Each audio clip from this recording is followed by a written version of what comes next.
Alam mo, pati pala panahon, ginawa ng Diyos sa karunungan. Kaya ang panahon, Sislo, tandaan mo to ha, Dadani, makinig ka mabuti. Kaya ang panahon, ginawa rin sa karunungan. Tama? Tama po.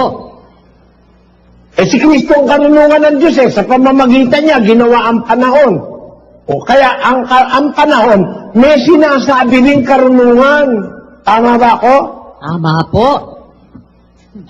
Kaya sa pagmamasid mo ng panahon, at sa pagmamasid mo ng mga nangyayari sa panahon, matututo ka ng karunungan ng Diyos. Nakasakay ka, Brad Danny? Amen po, kapatid na Eli. Ganun nga po, dahil hindi maiwasang yun dahil ang panahon nilalang ng Panginoon at nilalang sa karunungan. Sa makatwid, ang karunungan, ang panahon, may katututunan po tayong karunungan. Ginawa ng Diyos ang panahon sa pamamagitan din ng karunungan. Tama? Amen po. Amen po.